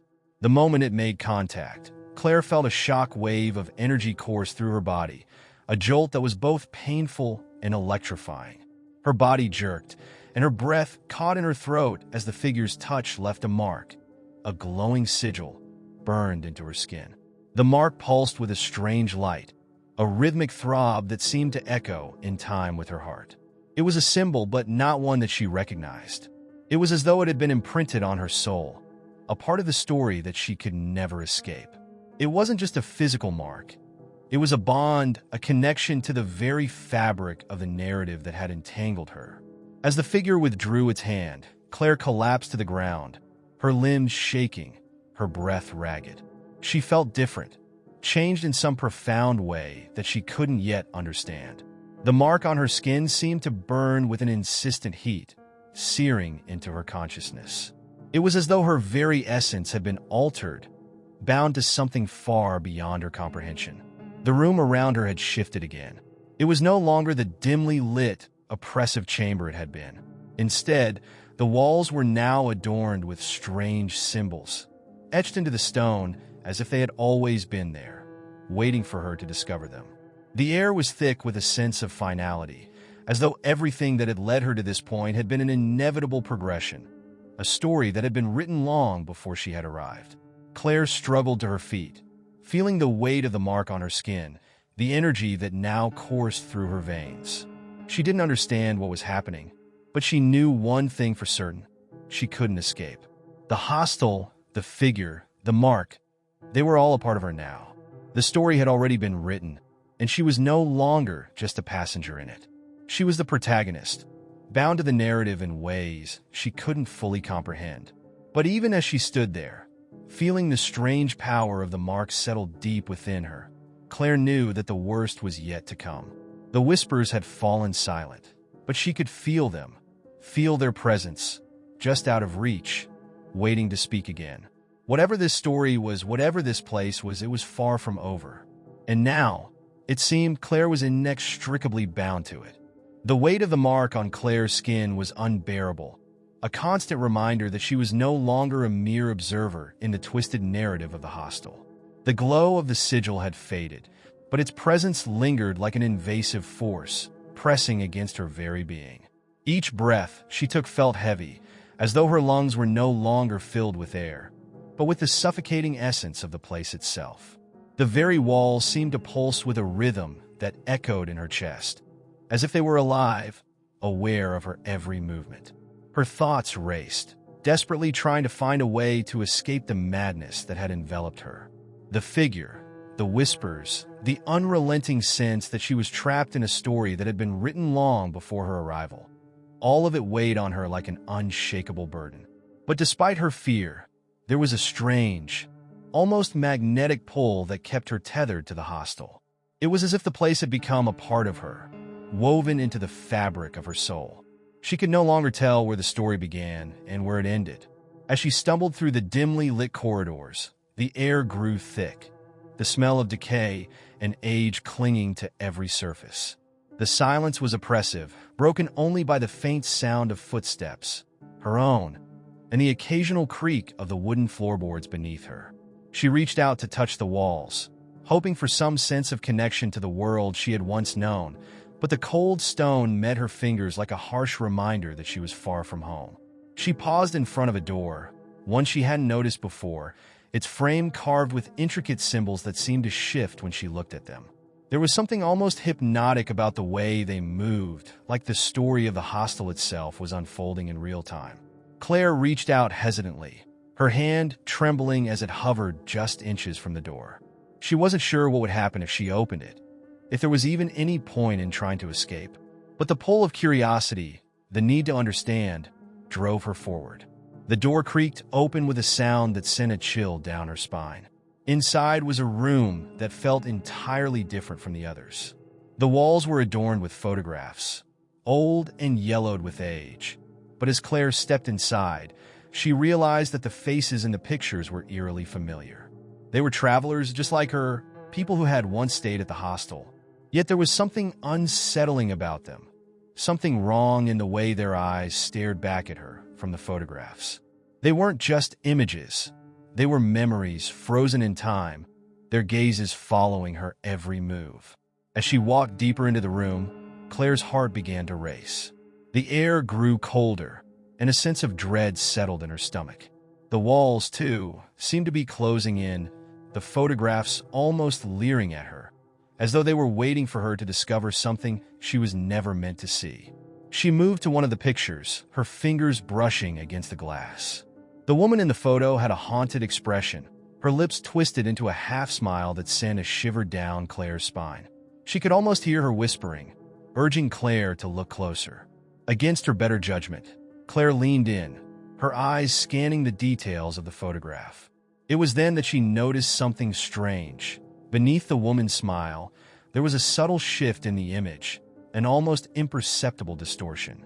The woman's eyes, once haunting, now seemed to glimmer with something darker. Claire recoiled, her breath catching in her throat. The woman's face seemed to stretch, morphing into something grotesque and alien. She blinked, and the image returned to normal, but the sense of unease remained. Claire backed away from the photograph, her heart pounding in her chest. The room felt suffocating now, the air thick with an almost tangible malevolence. She turned to leave, but as she did, something caught her eye. Another photograph, this one tucked behind the others. She reached for it, her hand shaking uncontrollably. As she pulled it free, her breath froze in her throat. It was a picture of her, a photograph she didn't remember ever taking. Her face stared back at her from the frame, but it was not the Claire she recognized. In the photograph, she looked different. Her eyes were wide with terror, her expression frozen in a scream that sent a jolt of panic through her. The photo was worn, as though it had been handled many times, but there was no mistaking it. It was her. The same woman, but not the same. There was something in her eyes, something that didn't belong, something that seemed to reach out from the photograph and grip Claire's very soul. A voice, distant but unmistakable, echoed in the room. "You are one of them now." It was a whisper, but it was enough to freeze Claire in place. She turned, her gaze darting around the room, searching for the source of the voice. But there was nothing, no figure, no shadow. Only the photographs, their eyes fixed on her, unblinking. She stumbled backward, the photograph falling from her hands and crashing to the floor. As it hit the ground, the sound seemed to reverberate through the room, growing louder and louder until it became a deafening roar. Claire's head spun, the room tilting as if it were alive, shifting, warping around her. She closed her eyes, clutching her head in an attempt to block out the noise, but it was no use. The whispers grew louder, until they drowned out everything else. When she opened her eyes again, the room was different. The photographs were gone. The walls were bare, the air thick with the scent of dampness. The room, once filled with the eerie presence of the images, now felt empty, lifeless. Claire's heart raced as she realized that the hostel was shifting again, moving beneath her feet like a living organism. She wasn't just trapped in this place. She was becoming part of it, swallowed by its endless cycle, its twisted narrative that she could no longer escape. The mark on her skin burned with intensity, its glow flickering like a dying ember. Claire staggered toward the door, but before she could reach it, the ground beneath her feet seemed to open up, plunging her into darkness. The last thing she heard before everything went black was the faint whisper of the voice, now more insistent than ever. "You belong here, and you always will." The air in the hostel had grown still, heavy with the knowledge that the end was near. For Claire, there was no longer any distinction between the world outside and the prison she had come to know within these walls. The whispers, the faces in the photographs, and the overwhelming sense of being watched. It was as if all of it had culminated in this final moment. What was once an eerie sense of dread had now become a sharp, visceral feeling that clawed at her consciousness, urging her to accept the inevitable truth. She was no longer a traveler passing through. She was part of the hostel's story, an inextricable thread woven into its dark, unyielding fabric. In the days that followed the horrifying revelation of the photograph, Claire had wandered the hostel aimlessly. She no longer sought to escape. There was no point in running. No matter how far she went, the hostel would find her. Its walls were alive with a force she could neither understand nor defy. The rooms, the hallways, even the air itself seemed to shift and pulse with an energy that was both ancient and timeless. She had become attuned to it, the beat of the hostel's heart reverberating in her own chest. It was in the silence of her mind, in the moments when the whispers quieted and the oppressive weight lifted, that Claire realized the terrible truth. She had not been the first. The hostel was not simply a building. It was a living, breathing entity, an entity that consumed all who entered, leaving nothing but traces of their existence in its endless, looping corridors. Claire was just one of many, the latest in a long line of souls trapped by its insidious power. There was no escape, no salvation. Once you entered, you became part of the story. And the story never ended. The sigil on her skin had not faded. Instead, it had deepened, becoming more pronounced, as though it were carving itself into her very being. Each passing day brought a new layer of understanding, a new revelation about the hostel's twisted purpose. The markings on her body, the strange photographs, the voice in the room. It was all a part of a ritual that had been in motion long before Claire's arrival. It was not just about the guests who came to stay. It was about the hostel itself, its hunger, its need to feed off the lives of those who crossed its threshold. Claire could no longer deny the truth that had been made painfully clear to her. The hostel was not merely a building. It was a crossroads, a place where the living and the dead converged. She had thought it was a mere accident, a series of coincidences that had led her here. But now it was undeniable. She had been chosen. The hostel had brought her here for a reason, and she had no power to change it. All she could do was wait for the inevitable. It was on the evening of the 20th day that the final twist came, a revelation that shattered the fragile understanding Claire had held of herself and the hostel. The walls of the hostel seemed to tremble, the air thickening as if some unseen force was gathering, preparing for the culmination of its dark ritual. Claire stood in the hallway, staring at the door that had once felt so foreign to her. It was the same door she had discovered on her first day, the door that led to the room filled with photographs. But now, it felt different, familiar, like a long-lost memory finally resurfacing. When Claire stepped inside, she was not met with the oppressive silence she had come to expect. Instead, she was greeted by a cacophony of voices, 1,000 whispers rising and falling in a haunting, dissonant melody. The photographs were back, covering the walls like a suffocating blanket, each one depicting faces she now recognized. They were the faces of those who had come before her, their eyes pleading for release, for an end to the torment they had suffered. But there was no mercy here. There was only the endless cycle, the perpetual loop that consumed them all. And then in the center of the room, there was the final piece of the puzzle. The mirror, once a reflection of the hostel's sinister nature, was now something far more disturbing. It had transformed into a portal, a gateway that stretched into a darkness so deep, so absolute, that it swallowed the very light around it. Claire approached it, her reflection staring back at her, but it was no longer her. The face in the mirror was twisted, distorted, a grotesque version of herself, smiling back at her with a smile that was not her own. The whispers grew louder, more insistent, as though the hostel itself was calling her, beckoning her to step through the mirror, to cross the threshold into whatever lay beyond. It was then that Claire understood. The hostel had not been trapping her. It had been waiting for her, for the moment when she would accept her place within it. The mirror was not a reflection of her, but a reflection of the hostel itself, and now she was a part of it, destined to become one with its twisted existence. With a final, shuddering breath, Claire stepped forward. The moment her foot crossed the threshold, the world around her shattered. The voices, the photographs, the very walls of the hostel, all of it fell away, dissolving into nothingness. There was no light, no sound, just an overwhelming sense of infinite emptiness. And then, as if from a great distance, Claire heard the voice again, this time clear and unmistakable. "You are home."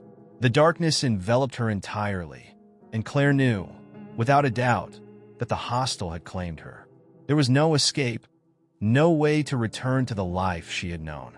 She was no longer a guest, no longer a traveler. She was a part of the hostel story, woven into its endless narrative, bound to it for eternity.